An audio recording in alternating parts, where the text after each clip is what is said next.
So my first question is, sir, do you hold the opinion that the landscape of Bijnor has changed in the last decade? And what are the changes that you notice? Yes, a decade back when I first arrived here, I could see a lot of forest areas and grassland areas.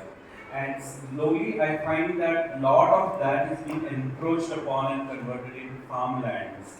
A lot of grassland is being cleared and there is a lot of conversion to farming activity, which I think is very harmful for the environment. Grassland also are very important ecosystem areas that needs to be protected.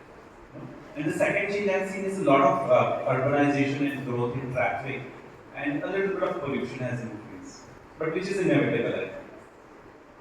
So what are the nature of these changes? Are they alarming? Yes.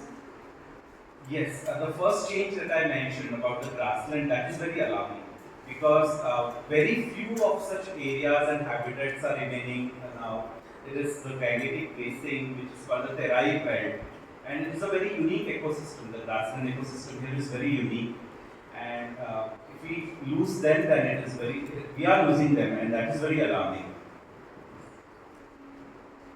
So as you mentioned, they are alarming. So as a community, what do we need to do? Are they beyond rectification now?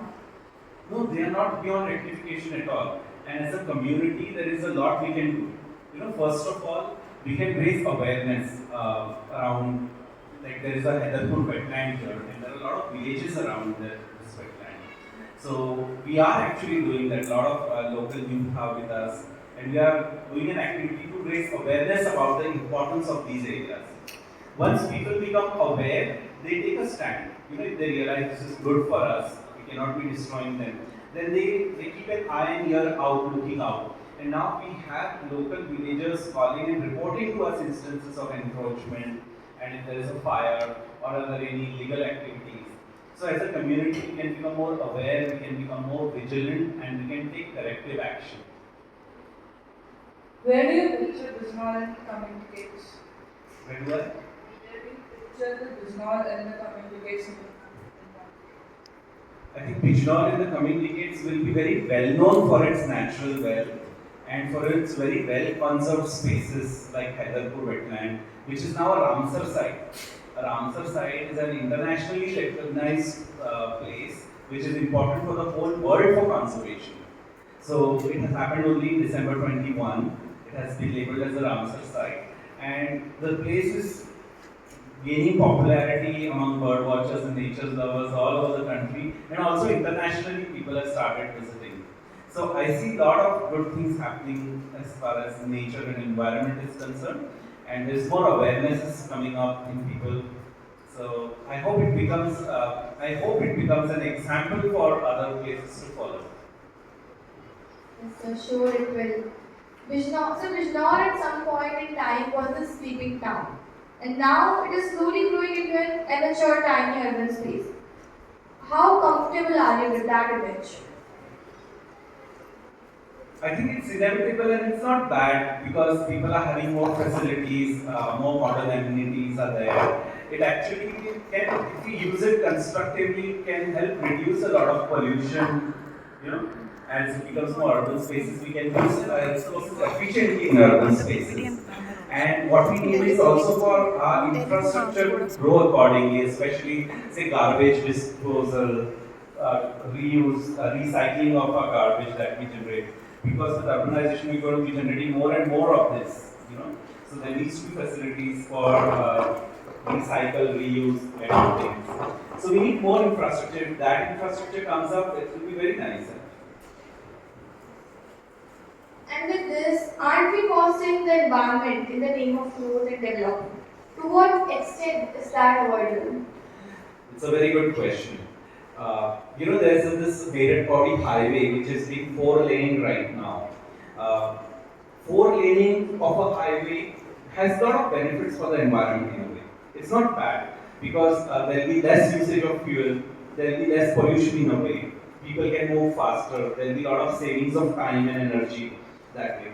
But it was going to pass through an area of this grassland that I mentioned near the wetland, which was a breeding ground for a very rare species of bird, Indian grassbird used to breed there.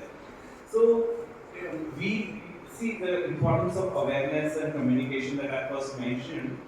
We raised awareness about that place, then we communicated that to Wildlife Institute of India, who did a survey of that whole area where the highway was passing through, and then the NHAI, the National Highway Authority of India, took our feedback and then they changed the alignment of the highway and they moved it a few hundred meters away from that place to safeguard it.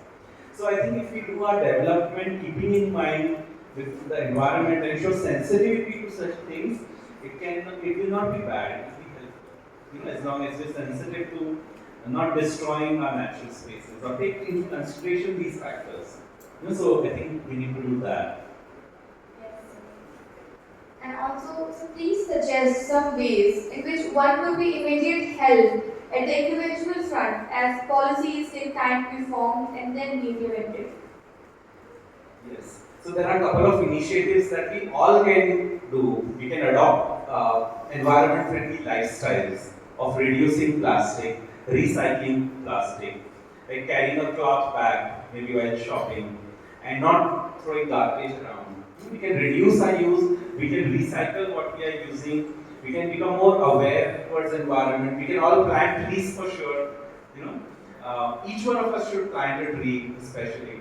Ashish is with me, Sonu is with me. Recently, what they did in their village on occasions, special festivals like Guru Purnima, for example. They both planted what is called Panchvati. They planted 5 trees, which are part of a knowledge, ancient knowledge. They say that we should plant a peepal, a bel patra, bargar, ashok, and avla. These 5 native indigenous trees we can plant. So we can use special functions and occasions to plant trees. I was so happy to see that we have been gifted a small sapling instead of a bouquet. So sensitivity in our actions, in our day-to-day life like this can help. One. Secondly, I would highly encourage all of you to connect more with nature, spend more time with nature. Like come to the wetland, visit the wetland. Instead of, and it can't be avoided nowadays, there's so much on our phones. Everybody needs to use phone, it's a necessity. But just taking few minutes away from that phone and spending time in nature, listening to birds, just looking at birds. That's why I say bird watching is a very healthy hobby. It connects us to nature, it brings that calm, removes us from stress. So these are few actions that we all can take, no matter where we are, what we are doing. Become more sensitive, recycle, reuse, and all that, and plus connect, give some time to nature. So what do you think the biggest problem in the Bijnor is in the respective environment? Biggest problem, I think we need Challenge. to, yeah. I would say the challenge, rather. The biggest challenge is to bring more awareness. We need to do a lot of work for that, and we need all to come together for that. See, it is not a job of one individual, one organization, one government department, or politicians, or just scientists, or just media. Nobody can do it alone. The world belongs to us, nature belongs to us, and we all have to come together to deal with it. So we should all come together and contribute and bring more awareness about the environment. Yes, so sure, awareness is really needed in this city. So please shed some light upon the Hadarpur wetland and why was it underrated for so long? What steps were taken to bring it to the forefront? The shape of the wetland is such that it's not easily seen from outside, from the highway. And the Ganga river comes down and flows through the barrage, and the people could just cross barrage and think that that's the river there. So this wetland seems to be tucked away inside. It's a little hidden. And as I said, see, lack of this hobby, bird watching on people, or lack of awareness, is why it didn't come to the limelight. I developed this hobby when I was your age, in school. It was there. So when I used to pass through this wetland, these birds caught my attention. Some of them used to be on the riverbed only. So I found them, I was like, as a child, I used to think, oh, one day I'll see these spoonbills, one day I'll see painted storks, because those were not available where I grew up. So those were fancy birds for me. So I got attracted by them, and I started exploring. And as I explored, I stumbled upon these areas which had hundreds and thousands of birds over there. So I started exploring and exploring, and I started documenting my findings. I started sharing them with people, and that's how everybody knew them, you know, with my photos and videos. And I started releasing them in local newspapers. So that certainly brought a lot of awareness. So I think just pick up bird watching and propagate this hobby, and who knows, we might find so many more wetlands and areas which are hidden everywhere, you know, in this district. What is the scope of ecotourism in the light of Hyderabad, and what's the role of migratory bird in the environment? Okay, there are two questions. You know, what is the role of migratory birds in the environment? Birds are an indicator of health of our environment. They come from Russia, Siberia, Europe, Mongolia, China. They fly over Mount Everest, and they spend 6 to 7 months in India in the months of winter. So we monitor how their numbers every year. So depending on if their numbers are increasing and decreasing, we may know that on this entire route they are either facing some challenges, their intermediate stops are they being destroyed, or they're hunted somewhere on the way, or they go and breed in these northern areas like Siberia, Russia. Are they not able to successfully breed because of the climate change? Or are they not getting enough wintering grounds in India? The wintering grounds are being destroyed. So anywhere during their life cycle they can be disrupted. And across the earth, it's not confined to one country or region. You know, they move across different regions. So depending on their numbers and their patterns of migration, we can know the health of our environment. So they're a very good indicator. And what else did you ask? What's the scope of ecotourism in the light of Hyderabad? What's the scope of ecotourism?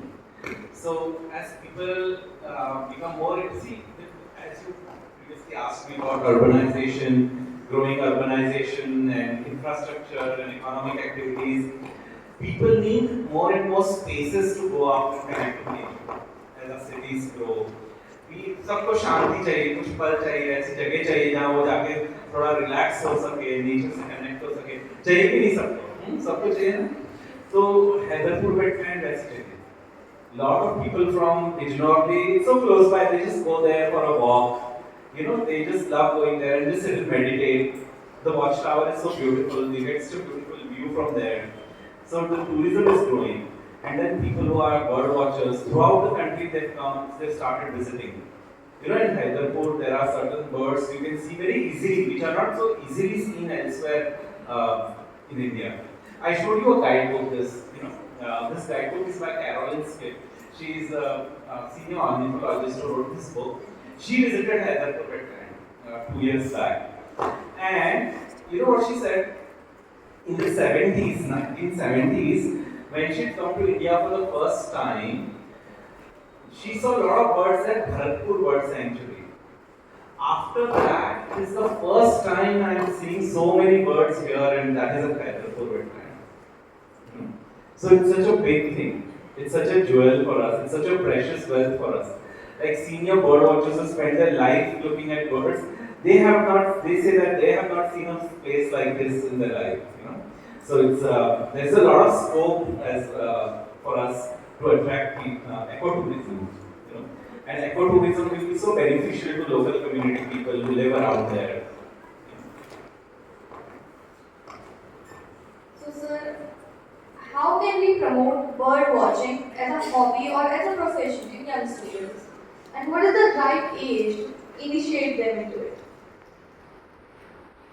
I think it's any age is good to become more curious about the world around you. And as a child, I think every child is curious only.